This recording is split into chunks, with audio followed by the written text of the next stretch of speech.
अब चलिए प्रश्न क्रमांक 11 को हल करते हैं। तो देखिए क्या दिया है, वर्गमूल 3 y का वर्ग प्लस 9y प्लस 6 वर्गमूल 3। ओके, तो यहाँ पास देखिए हम इसके जो है कंपेयर करते हैं इसे, a x की घात 2 प्लस जो यहाँ पास y है इसलिए क्या होगा a y की घात 2 प्लस by प्लस c से तुलना करने पर क्या करेंगे, इसे जो है तुलना करेंगे। ओके, तुलना करने पर तो देखिए जब इसका हम तुलना करेंगे तो a बराबर क्या होगा, a बराबर होगा वर्गमूल 3। ओके, b बराबर क्या होगा, तो b बराबर होगा 9। ओके, और c बराबर क्या होगा, तो c बराबर होगा 6 वर्गमूल 3। क्या होगा, c बराबर 6 वर्गमूल 3। ओके, अब देखिए a का मान क्या है वर्गमूल 3, c का मान क्या है 6 वर्गमूल 3।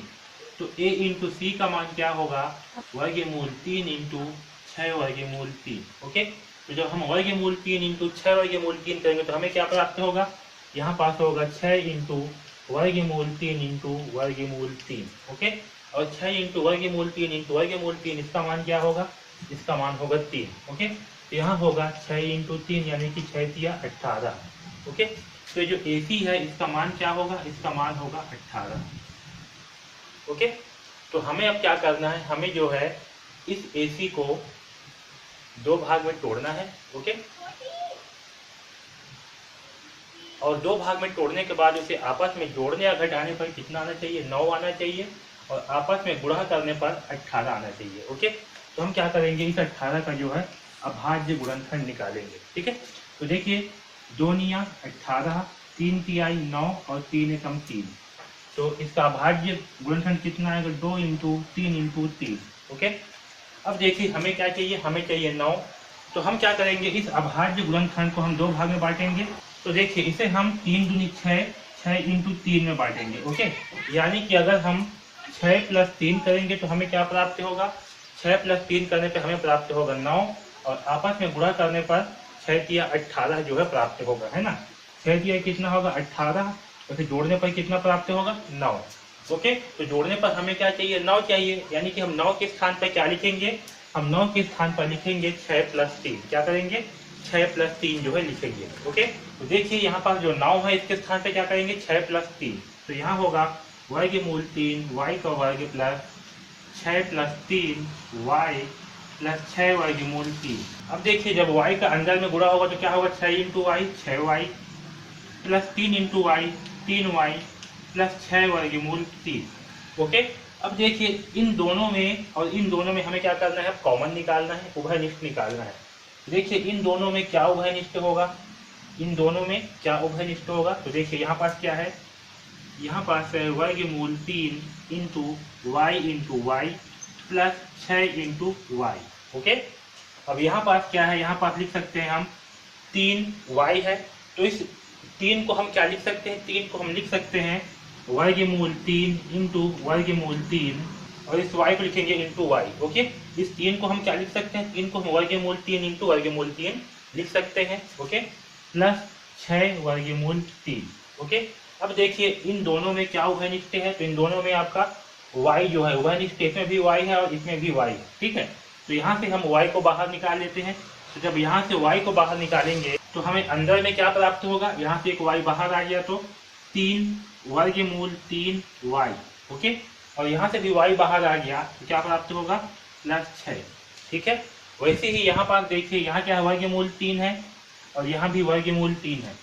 तो हम क्या करेंगे, वर्गमूल 3 को बाहर निकाल लेंगे, तो प्लस वर्गमूल 3।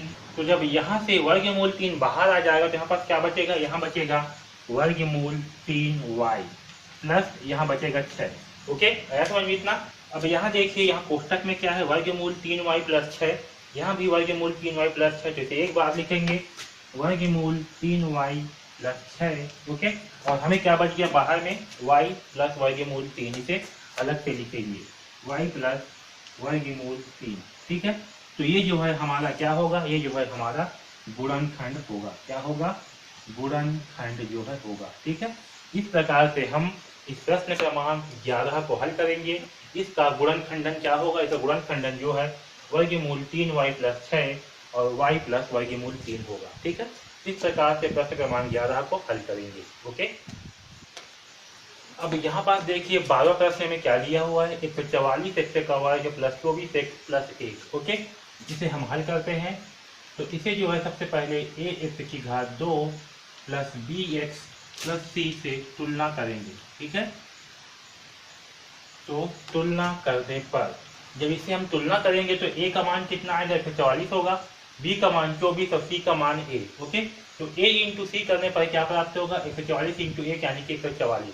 तो हम जो है इस 144 को दो भागों में ऐसे बांटेंगे कि आपस में जोड़ने या घटाने पर हमें 24 प्राप्त होगा और आपस में गुणा करने से जो है हमें 144 प्राप्त हो। ओके, तो क्या करेंगे, 144 का जो है लघुत्तम निकालेंगे, सॉरी अभाज्य गुणनखंड निकालेंगे। तो 2 सत्ते 14, 2 दूनी 4, 2 तिया 6, 1 बचेगा, 2 छक्का 12, 2 एकम 2, 1 बचेगा, 2 अट्ठे 16, 2 निया 18, यहाँ होगा 3 तिया 9 और 3 एकम 3।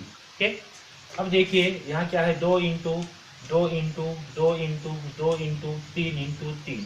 हमें क्या करना है, ऐसे तोड़ना है कि क्या प्राप्त हो, 24 प्राप्त हो। तो इसे हम क्या करेंगे, इसे जो है हम 3 इंटू 2 यानी कि 6, 6 इंटू 2 12। ओके, यानी कि 2 इंटू 3। ओके, और 2 इंटू 3 इसमें जो है इसे बांटेंगे। तो 3 दूनी 6, 6 दूनी हो जाएगा 12 और ये होगा 12, यानी कि 12 इंटू 12 में। ओके, तो देखिए अगर हम इसे 12 इंटू 12 में बांटते हैं तो 12 प्लस 12 कितना होगा, 24 होगा, जो कि हमें 24 चाहिए। ओके, और 12 इंटू 12 कितना होगा, 144 होगा। आया समझ में? तो हम 24 को क्या करेंगे, हम 24 को 12 इंटू 12 हमें दो भागों में तोड़ेंगे। ओके, तो यहाँ पास क्या होगा, 144 x का वर्ग प्लस 24 के स्थान पे क्या लिखेंगे, 12 प्लस 12। ओके, x है तो x प्लस 1। ओके, अब देखिए यहाँ क्या है, 144 x का वर्ग, x का गुणा 12 के साथ होगा तो क्या प्राप्त होगा हमें, 12x, सिर्फ 12 into x 12x plus 1। Okay, अब देखिए ये जो 144 x का वर्ग है 12x, इसमें क्या कॉमन है, क्या चीज इन दोनों में समान है। तो ये जो 144 x का वर्ग है इसे हम क्या लिखेंगे, 144 इंटू एक्स प्लस यहाँ लिखेंगे 12 इंटू, 1 मिनट रुक जाइए,